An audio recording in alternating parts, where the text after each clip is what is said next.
Imagine waking up with that electrical hum in your veins. You know the one. It's not just energy, it's that edge, that hunger to dominate the day before your feet even hit the floor. Your mind is a laser. Your body feels like it could punch through walls. That's not some fantasy from a supplement ad. That's what testosterone actually feels like when your system isn't sabotaged. But most men today don't even remember that feeling. Instead, you're dragging yourself out of bed like you're underwater. There's this fog between your ears that won't lift. By 2 in the afternoon, you're hunting for caffeine or sugar just to stay conscious. You look in the mirror and wonder where that guy went. The one who used to feel dangerous. So you do what you've been told. You eat breakfast, snack, lunch, snack, dinner, snack. You've heard it 1,000 times from every fitness guru with a protein shaker. You need to eat every 3 hours to keep that metabolism roaring, to keep your testosterone high. Except here's the thing nobody's telling you. What if that constant stream of fuel is actually drowning the engine? What if by never hitting the pause button on eating, you're creating a silent biological catastrophe that's actively destroying your hormonal potential? Let me introduce you to the villain you didn't know was living in your bloodstream: chronic insulin. When you're eating every few hours all day long, your insulin never gets to drop. It stays elevated, hovering like a wet blanket over your entire hormonal dashboard. And here's where it gets sinister. Insulin doesn't just store fat, it actively blocks the signaling pathways your brain uses to communicate with your testicles.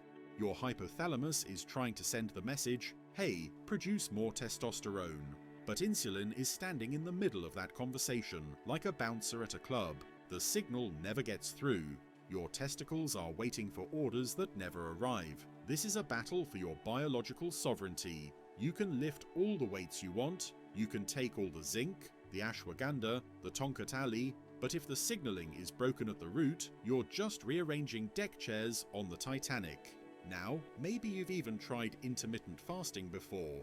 Maybe you made it through the first week and felt like absolute garbage. Your energy tanked, your libido disappeared, so you quit. You thought, see, I crashed my hormones. This fasting thing is a scam.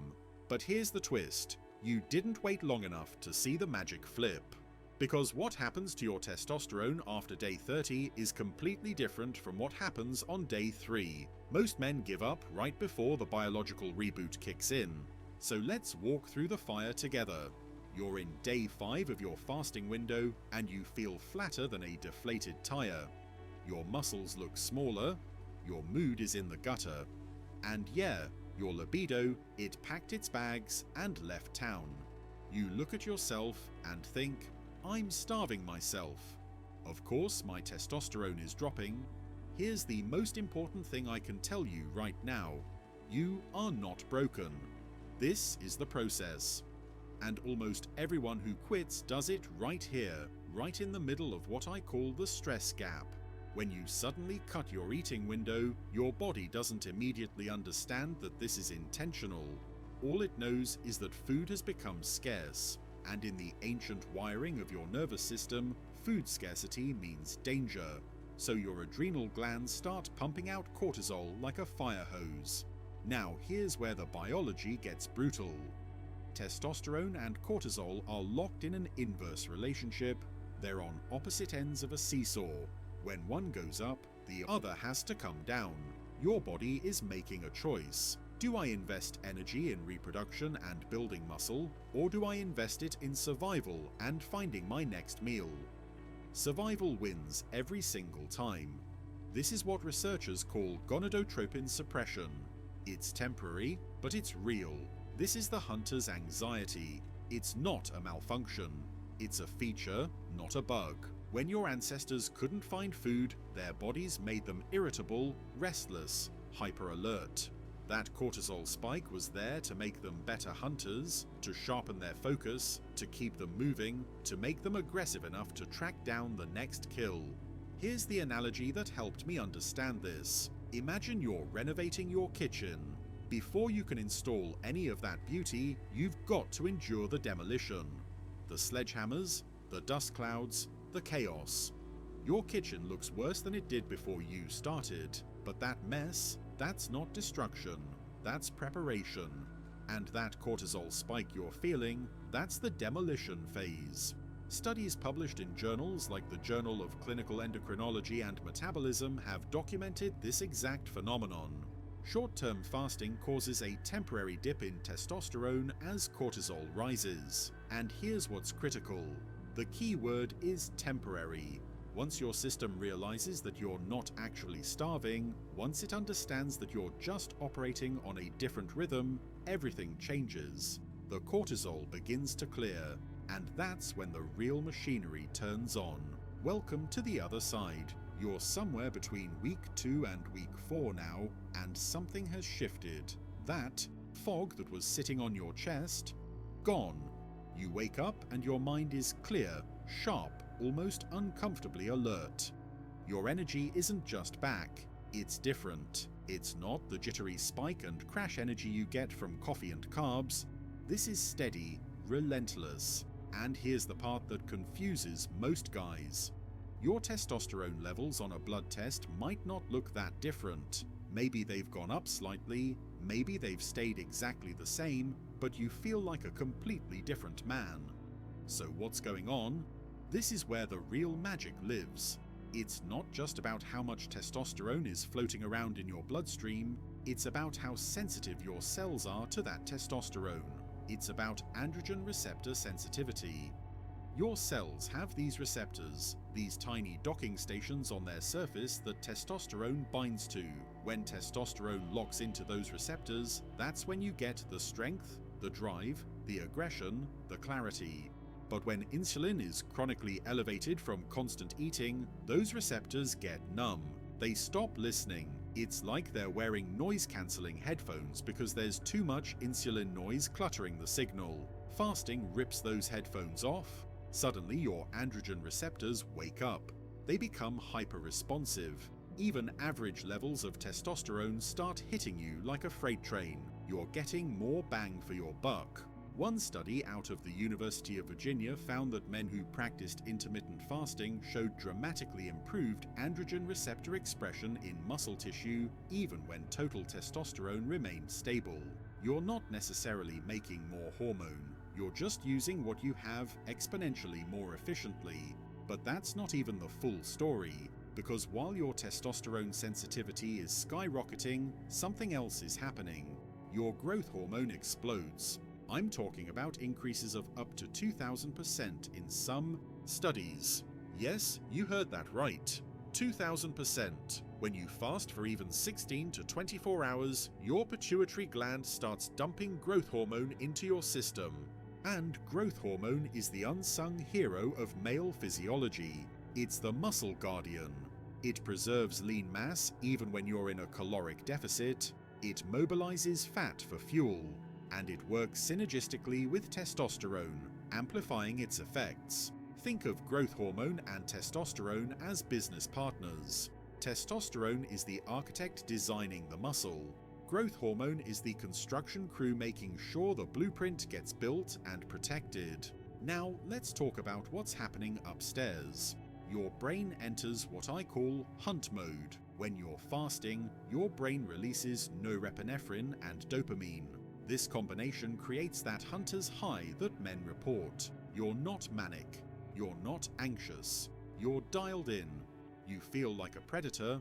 And evolutionarily, this makes perfect sense. When food was scarce, your ancestors couldn't afford to be sluggish and depressed. They needed to be at their cognitive peak to hunt, to strategize, to survive. And here's one more piece of the puzzle. As you lose body fat through fasting, something remarkable happens to your hormonal profile. Body fat, especially around your belly, contains an enzyme called aromatase. And aromatase is a testosterone thief. It converts your precious testosterone into estrogen. The more fat you carry, the more your testosterone gets converted into a hormone you don't want elevated as a man. But as fasting strips away that visceral fat, you reduce aromatase activity. Your testosterone stays as testosterone. You get a purer, more potent hormonal profile. It's like plugging the leak in a dam. Now you might be thinking, okay, the focus is great, the hormones sound incredible, but I don't want to wither away, I want to keep my size. And that brings us to the biggest fear men have about fasting, the nightmare scenario. You skip breakfast and in your mind you can practically hear your biceps screaming as they shrivel up and disappear. You've been told your whole lifting life that if you don't get protein every 3 hours, your body starts cannibalizing muscle. It's gospel, it's doctrine, and it's also wrong. Let's talk about what actually happens when you fast. Yes, your body enters a state called autophagy. The word literally means self-eating, and I know that sounds terrifying. But here's what they don't tell you. Your body isn't stupid. It's not some panicked machine that starts burning the furniture to heat the house when there's plenty of firewood and trash lying around. Your body has priorities, and muscle, functional lean tissue, is way too valuable to destroy first. Think of autophagy as a microscopic cleaning crew that shows up when you finally give your system a break from digestion. These cellular janitors go through every room in your body looking for garbage. Damaged proteins, senescent cells, misfolded junk, dysfunctional mitochondria. Autophagy recycles that trash, it breaks it down and repurposes it to build new functional structures. You're not losing muscle, you're refining it. In fact, this process of autophagy is so critical to human health that it won the Nobel Prize in Physiology in 2016. And here's the part that should make every guy pay attention. Fasting doesn't just preserve your gains, it enhances the quality of what you have. You might look slightly smaller in the mirror during the first week or two, but you're not losing muscle mass. You're losing water weight and inflammation. When your body depletes its glycogen stores, you shed the water that was bound to that glycogen. But what's underneath? Denser, harder, more defined muscle. The kind of muscle that looks carved, not puffy. But let's go beyond the mirror for a second. Erectile quality, blood flow, hydraulics. It's not just about testosterone levels, it's about whether your vascular system can actually deliver that testosterone and all the blood it needs to where it counts. Fasting dramatically improves your endothelial function. When you fast, your body increases nitric oxide production.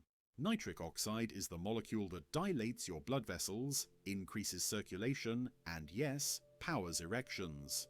Better blood flow doesn't just mean better performance in the gym, it means better performance everywhere. Here's another thing nobody mentions. Fasting resets your dopamine receptors. We live in a world of constant stimulation. Food, screens, notifications, sugar, caffeine. Your dopamine system is fried. You're numb. Nothing excites you anymore. Fasting forces a dopamine detox. When you stop flooding your system with easy hits of pleasure from constant eating, your receptors become sensitive again. Suddenly, food tastes incredible. Intimacy feels electric. You start caring about things again. You want to chase goals, pursue challenges, take risks. You feel alive. That's not motivational fluff. That's neurochemistry being restored to factory settings. So we've cleared the fog, we've protected the muscle, we've sharpened the mind and upgraded the plumbing. But how do we turn this from a 30-day experiment into a lifelong strategy? This isn't a diet. Diets are prisons with expiration dates. What we're building is something called metabolic flexibility. And metabolic flexibility is the closest thing to a biological superpower that exists. Metabolic flexibility means your body can seamlessly switch between fuel sources. It can burn glucose when it's available. It can burn fat when it's not. It doesn't panic. It doesn't crash. You become fuel agnostic. And that freedom, that independence from the constant need to eat, changes everything.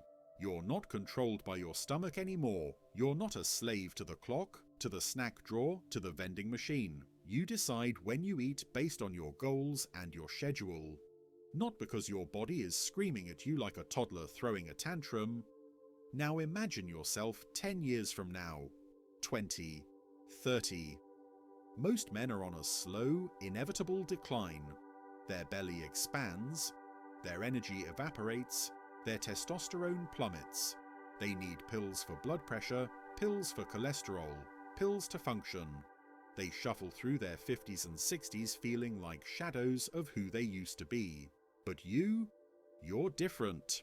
You have low visceral fat because you've mastered the insulin game.